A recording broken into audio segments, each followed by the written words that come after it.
പഠിച്ചിട്ടുണ്ട്. പിന്നെ ഈ ലോകത്തിന് വേണ്ടി ചെയ്തത് എന്താണെന്ന് ചോദിച്ചാൽ ഏകദേശം 1.5 വർഷക്കാലം ഒരു LP സ്കൂളിൽ 4ാം ക്ലാസ്സിൽ എന്തൊക്കെയോ പഠിപ്പിച്ചിട്ടുണ്ട്.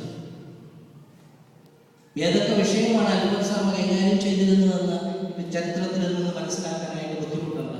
ഒരു കാര്യം അറിയാം, LP സ്കൂളിലാവുമ്പോൾ നമ്മുടെ വിദ്യാഭ്യാസ സമ്പ്രദായം അനുസരിച്ച് LP സ്കൂളുകളിൽ പഠിപ്പിക്കുന്ന അധ്യാപകർ എല്ലാ വിഷയങ്ങളും പഠിപ്പിക്കണം.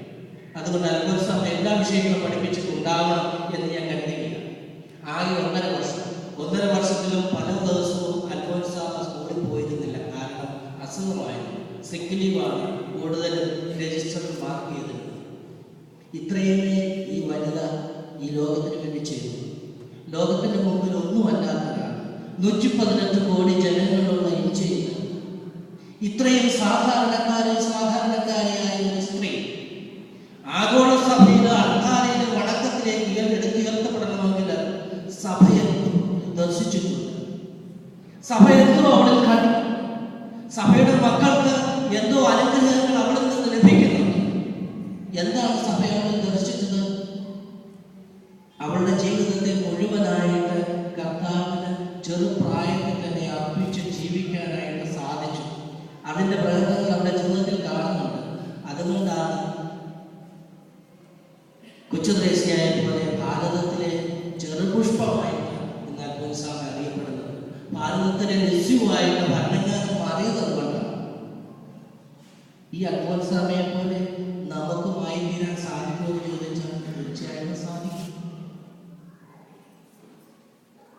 അൾത്താരയിലെ വണക്കത്തിലേക്ക് വീഴുവാനും വിശുദ്ധരുടെ പട്ടികയിലേക്ക് പേര് ചേർക്കുവാനും വലിയ വലിയ കാര്യങ്ങളൊന്നും ചെയ്യുന്നില്ല. വലിയ വലിയ ഡിഗ്രികൾ നമുക്ക് ആവശ്യമില്ല, വലിയ സമ്പാദ്യങ്ങൾ ആവശ്യമില്ല. പക്ഷെ തമ്പുരാന്റെ മുമ്പിൽ എന്നും ഒരു വാക്കേ ഉണ്ടാകും ജീവിതത്തിൽ. വിശുദ്ധ തോമാസ് ലീഹ പറഞ്ഞതുപോലെ എന്റെ ദൈവമേ എന്ന് പറഞ്ഞുകൊണ്ട് മുഴുവനായി സമർപ്പിച്ചുകൊണ്ട് ജീവിക്കുന്ന ഒരു ജീവിതം അത് സമ്പാദിച്ചെടുക്കുകയാണെങ്കിൽ തീർച്ചയായിട്ടും വിശുദ്ധ പദവിയിലേക്ക് വരാനായിട്ട് പറ്റും. നമുക്ക് എല്ലാവർക്കും സാധിക്കുന്ന ഒരു കാര്യമാണ്. ഇതാണ് സഭയുടെ നമ്മുടെ മുമ്പിൽ വെക്കുന്ന നിർദ്ദേശം. വിശുദ്ധ അൽഫോൻസാമ്മയുടെ തിരുനാൾ ആചരിക്കുമ്പോൾ കുറച്ച് അനുഗ്രഹത്തിന് വേണ്ടി പ്രാർത്ഥിക്കുന്നതിനേക്കാൾ ഉപരിയായി എനിക്ക് കിട്ടിയ വിശ്വാസ പൈതൃകം അത് ഞാൻ എവിടെ ജീവിച്ചാലും ഏത് ലോകത്ത് ജീവിച്ചാലും അത് ആർജിച്ചെടുക്കുവാൻ, അത് ജീവിക്കുവാനായിട്ട് എനിക്ക് സാധിക്കണം. നമ്മൾ പുറം ലോകത്ത് വന്ന് ജീവിക്കുന്നവരാണ്, ഭാരതത്തിന് വെളിയിൽ വന്ന് ജീവിക്കുന്നവരാണ്. ഇവിടുത്തെ നന്മകൾ പലപ്പോഴും നമ്മൾ കാണാറില്ല. ഇവിടുത്തെ തിന്മകൾ എന്തുണ്ടെങ്കിലും അത് സ്വീകരിക്കാൻ നമുക്ക് യാതൊരു വിഷമവുമില്ല.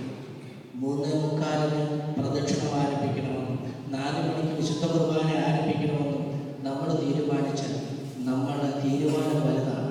ആ സമയത്ത് നമ്മൾ എത്തണം. ഈ ലോകത്ത് ഈ യൂറോപ്യൻ നാട്ടിൽ ജീവിച്ചിട്ട് നമുക്ക് പങ്ക്ച്വാലിറ്റി